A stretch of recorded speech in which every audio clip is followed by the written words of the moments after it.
बच्चे, तो कैसे हैं आप लोग? आशा करते होंगे खूब मस्त होंगे और अच्छे होंगे। आप लोग का पढ़ाई लिखाई बहुत मज़े से चल रहा होगा। क्लास 12th के बच्चों के लिए खास वीडियो होने वाला, जो इस बार 12th बिहार बोर्ड का एग्जामिनेशन देने वाले हैं। आज जो है हम फिजिकल केमिस्ट्री का चैप्टर 1 सॉलिड स्टेट, पदार्थ का ठोस अवस्था का 1 शॉर्ट वीडियो लेकर आए हैं। 1 शॉर्ट वीडियो में आपका जो है लेक्चर 1 है, हम इसे 2 लेक्चर में कंप्लीट करेंगे और एक लेक्चर आपका ऑब्जेक्टिव का होगा। तो 2 लेक्चर में कंप्लीट करेंगे, जिसमें आज का लेक्चर 1 है, जिसमें हम लोग पूरा ठोस के बारे में पढ़ लेंगे। ठीक है।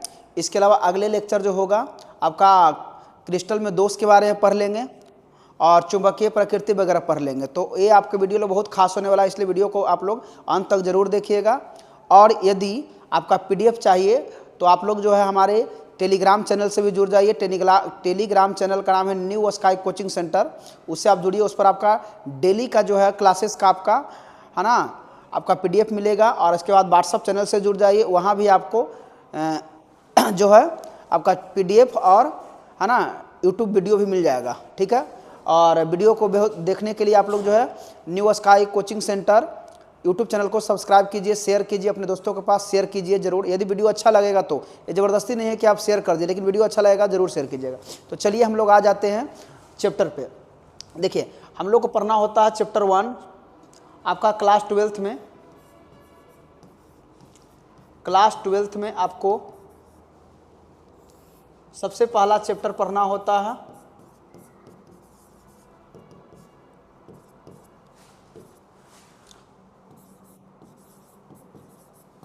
पदार्थ का ठोस अवस्था। पदार्थ का ठोस अवस्था पढ़ना होता है, जिसको बोलते हैं हम लोग सॉलिड स्टेट ऑफ मैटर। तो सबसे पहले हम लोग समझते हैं ठोस के बारे में। ठीक है।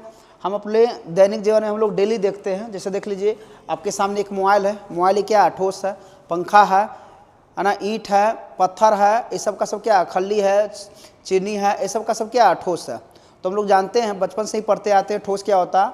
तो जिस पदार्थ का आकार और आयतन दोनों निश्चित होता है उसे क्या कहते हैं? ठोस कहते हैं। जैसे लकड़ी है, ईंट है, पत्थर है, कलम है, कॉपी है ना, दीवार है, इस सब को हम लोग क्या कहते हैं? ठोस है। आयोडीन हो गया, वो भी ठोस है। ग्रेफाइट है, ठोस है। हीरा है, क्या? ठोस है। सभी धातु क्या है? ठोस है। तो यहाँ तक आशा करते होंगे आप लोग समझे होंगे। तो देखिए हम लोग देखते हैं, जैसा कि बताया गया पदार्थ के बारे में। पदार्थ क्या है? तो कोई वस्तु जिसमें द्रव्यमान हो, कोई वस्तु जिसमें द्रव्यमान हो और स्थान घेरता है उसे क्या कहते हैं? सबसे पहले कहते हैं पदार्थ कहते हैं। क्या कहते हैं? पदार्थ। जैसे कलम है, लकड़ी है, प्लास्टिक है, आयरन है, गोल्ड, पानी, दूध, पेट्रोल, ये सब का सब क्या है? पदार्थ है। अब पदार्थ को हम लोग जानते हैं कि 3 भाग में बांटा गया भौतिक गुणों के आधार पर, ठोस, द्रव और गैस। तो जैसा कि अभी आपको बताया गया था, ठीक है, ठोस के बारे में। ठोस क्या है?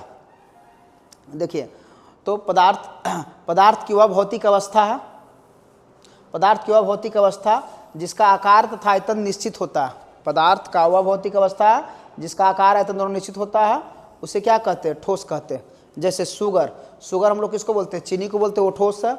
आयरन लोहा हो गया आपका, गोल्ड सोना, लकड़ी हो गया आपका, सूखी लकड़ी, जो भी लकड़ी हो गया सब ठोस अवस्था में होता है।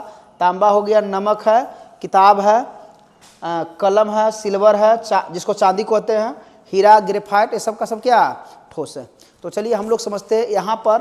ये तो आप लोग बच्चे क्लास में ही पढ़ते हैं। अब देखिए हम लोग को आगे जो पढ़ना होता है ठोस के प्रकार। ठीक है।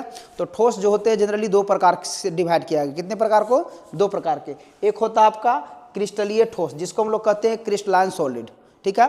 क्रिस्टलीय ठोस का एक और नाम होता है, आपको याद रखना है, रवेदार ठोस भी इसको कहा जाता है। रवेदार ठोस भी इसको कहते हैं। ठीक है। सेकंड होता है आपका अक्रिस्टलीय ठोस, जिसको बोलते हैं नॉन क्रिस्टलाइन सॉलिड, या तो इसका दूसरा नाम है एमार्फस सॉलिड। क्या नाम है? Amorphous solid. और ध्यान दीजिएगा कि इसे हम लोग कहते हैं बेरवेदार ठोस। बेरवेदार ठोस भी इसको कहा जाता है। इसको ध्यान दीजिएगा आप।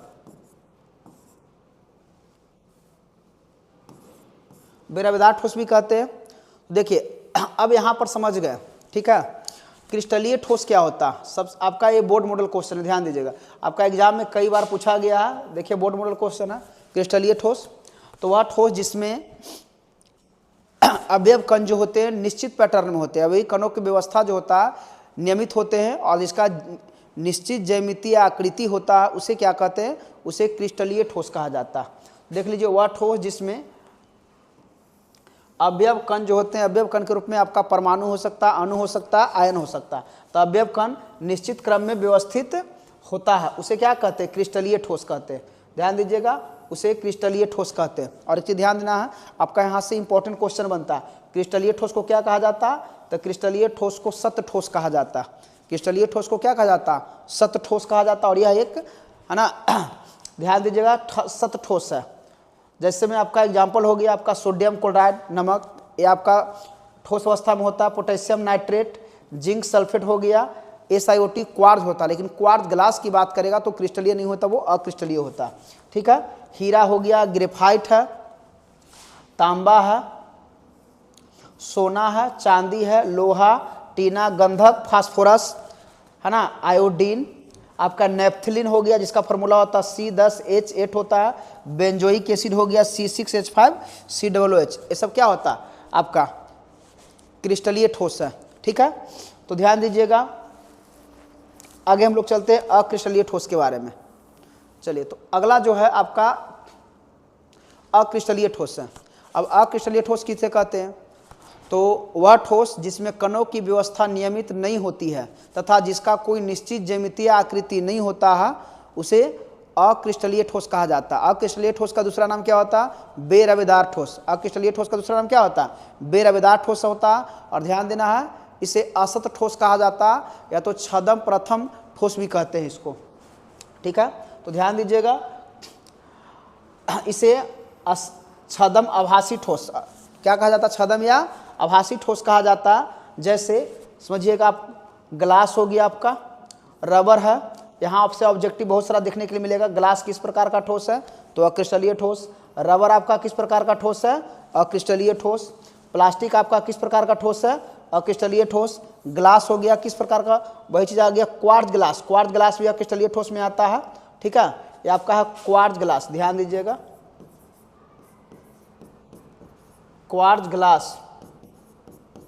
क्वार्ट्ज ग्लास भी आपका किस में आ जाता है, अक्रिस्टलीय ठोस में आ जाता है। ठीक है, चलिए, तो यहां तक आप लोग समझ गए। एक आपका जो क्वेश्चन एकदम इंपॉर्टेंस है जो आपसे पूछा जाएगा, क्रिस्टलीय ठोस और अक्रिस्टलीय ठोस में अंतर। तो ध्यान दीजिएगा, क्रिस्टलीय ठोस और अक्रिस्टलीय ठोस में अंतर लिखने के लिए बोलेगा। ये जो आपका है दीर्घ उत्तरीय 5 नंबर का क्वेश्चन है, ये ध्यान दीजिए, इसको आप जितना हो सके बढ़िया से एकदम याद कर लीजिए। ठीक है, क्रिस्टलीय ठोस और अक्रिस्टलीय ठोस में अंतर। ठीक है, तो ध्यान देना, क्रिस्टलीय ठोस को इसमें क्या होता है, हम बताया भी कि इसमें इसके कणों की व्यवस्था निश्चित अनियमित होती है जिसका निश्चित ज्यामितीय आकृति होता है। इसका डायरेक्ट इसमें उल्टा होगा, है ना, इसकी निश्चित ज्यामितीय आकृति नहीं होती है। इसे हम लोग क्या कहते हैं, वास्तविक या सत ठोस कहा जाता है। जबकि अक्रिस्टलीय ठोस को क्या कहते हैं, आभासी या असत ठोस या छदम ठोस भी कहा जाता है। आभासी काल्पनिक भी ठोस कहते हैं। ठीक है, ये तो असत ठोस भी कहेंगे। चलिए आगे देखिए, इस यह प्राकृतिक में क्या होता है, विषम दैशिक होता है। ध्यान देना है, यह क्रिस्टलीय ठोस जो होते हैं प्राकृतिक में विषम दैशिक होते हैं, है ना, जबकि यह प्राकृतिक में क्या होता है, समदैशिक होता है। ध्यान देना है। चलिए अगला पॉइंट है आपके सामने, क्रिस्टलीय ठोस का गलनांक तीक्ष्ण होता है। गलनांक जो इसका होता है वो तीक्ष्ण होता है, जबकि इसके गलनांक जो होता है तीक्ष्ण नहीं होता। ठीक है, चलिए नेक्स्ट पॉइंट याद रखिएगा, इसमें कणों का जो व्यवस्था होता है वो दीर्घ परासी होता है। ये आपका पूछ देगा ऑब्जेक्टिव में भी। ठीक है, किस ठोस में कणों के बीच दीर्घ परासी व्यवस्था होता है, तो ध्यान दीजिएगा क्रिस्टलीय ठोस। इसमें कणों के बीच दीर्घ परासी व्यवस्था होता है, जबकि अक्रिस्टलीय ठोस में कणों के बीच लघु परासी व्यवस्था होता है। इसमें लघु परासी होता है। ठीक है, ध्यान देना, इसके गलन उष्मा निश्चित होती है जबकि इसके गलन उष्मा निश्चित नहीं होती है। अब देखिए नेक्स्ट पॉइंट है। ठीक है, याद रखना है, क्रिस्टलीय ठोस को तेज धार वाले औजार से काटेंगे तो कटा हुआ सतह, जैसे मान लिया क्रिस्टलीय ठोस है, इसको तेज धार वाले औजार से हम लोग काटें तो कटा हुआ सतह बिल्कुल सपाट होगा, मतलब चिकना होगा। ठीक है, और इसका जो टुकड़े में काटेंगे उस टुकड़े का एक निश्चित ज्यामितीय आकृति होगा। अलग अलग ज्यामितीय ज्योमेट्रिकल साइज से बनेंगे, ज्यामितीय आकृति प्राप्त होंगे। लेकिन अक्रिस्टलीय ठोस होगा, उसे जब तेज धार वाले औजार से काटेंगे तो कटा हुआ सतह सपाट नहीं होगा और उसके छोटे छोटे टुकड़े का कोई निश्चित ज्यामितीय आकृति नहीं होगा। जैसे कांच, कांच को आप काट दीजिए, टुकड़े टुकड़े विभाजित होगा, लेकिन उसका कोई आकृति निश्चित नहीं बनेगा। चलिए नेक्स्ट आपके लिए ये भी क्वेश्चन आपको बोर्ड में देखने के लिए मिलेगा, एनसीईआरटी का क्वेश्चन है, ठीक है। ठोस कठोर क्यों होते हैं? जैसा कि हम लोग जानते हैं, ये आपके सामने जो स्क्रीन पर दिखाया जा रहा है, ये मोबाइल या फिर हम जो लिए हुए हैं मार्कर, या तो फिर आपके सामने जो डिजिटल बोर्ड लगा हुआ, ये क्या है? आपका ठोस है। तो ठोस जो होते हैं, हम लोग को पता है कि जितने भी सारे पदार्थ हैं कणों से मिलकर बना हुआ, और ठोस में अवयव कण जो होते हैं बहुत नज़दीक में व्यवस्थित होते हैं, एक दूसरे के बीच में इतना नज़दीक होते हैं कि अंतराण्विक स्थान बहुत कम होता है। और अंतराण्विक स्थान बहुत कम होने के कारण उसमें मुख्य कारण क्या है? कणों के बीच में आकर्षण बल मजबूत लगता है। तो कणों के बीच में जो आकर्षण बल मजबूत लगता है, इसी कारण कण जो है आसानी से दोलन नहीं करते हैं, अपने स्थान पे निश्चित रूप में व्यवस्थित होते हैं और वो गति नहीं कर पाते। इसी कारण ठोस क्या होते हैं? कठोर होते, साथ में उसका आयतन और आकार भी निश्चित होता है, ठीक है। जैसा कि देखिए बताया गया है, ठोस में अंतराण्विक स्थान सबसे कम और अंतराण्विक आकर्षण बल सबसे अधिक होता है, ठीक है। इसलिए इसके अवयवी कण अति निकटता से बंधे रहते हैं, मतलब अति नज़दीकी से वो क्या रहते हैं? बंधे रहते हैं। इसमें कोई है ना स्थानांतरीय गति नहीं होती है, मतलब ठोस के कण जो होते हैं अपने जगह पर एक जगह स्थिर रहते हैं, वो कहीं गति नहीं कर पाते हैं, और यह अपने मध्य स्थिति के चारों ओर दोलन नहीं करते हैं। जैसे गति नहीं कर पाएगा तो गति नहीं कर पाएगा, इसी कारण ठोस क्या होते हैं? कठोर होते हैं, साथ में इसका आयतन भी क्या होता है? निश्चित होता है। अगला क्वेश्चन भी इसी पर आधारित है ना, ठोस का आयतन निश्चित होता है क्यों? ठीक है, तो देखिए है ना, ठोसों की प्रकृति कठोर और असंपीडीय होता है, और अंतराण्विक आकर्षण बल बहुत मजबूत होते हैं, कणों के बीच अंतराण्विक स्थान बहुत कम होता है, इसी कारण ठोस के आयतन भी क्या होते हैं? निश्चित होते हैं। तो देखिए ठोस में प्राकृतिक कठोर और असंपीडीय होता है क्योंकि इसमें अंतराण्विक स्थान सबसे कम और अंतराण्विक आकर्षण बल सबसे अधिक लगता है, इसलिए इसके अवयव कण स्वतंत्र गति नहीं कर पाते हैं, और स्वतंत्र गति नहीं करने की वजह से इसके आयतन क्या होते हैं? निश्चित होते हैं। जैसा कि देख रहे हैं, ये आपके सामने हम स्क्रीन पर एक मोबाइल फ़ोन दिखा रहे हैं, मोबाइल फ़ोन का देख रह सकते हैं, ये जहाँ रखेंगे इतना जगह को क्या करेगा? कवर करेगा। तो इतना जगह कवर करेगा, हमेशा फिक्स है, ये नहीं कि यहाँ रख दिया तो जगह कुछ और कवर किया, वहाँ रख दिया कुछ और जगह कवर किया।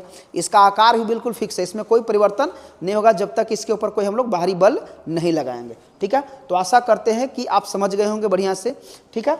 चलिए तो आगे हम लोग देखते हैं।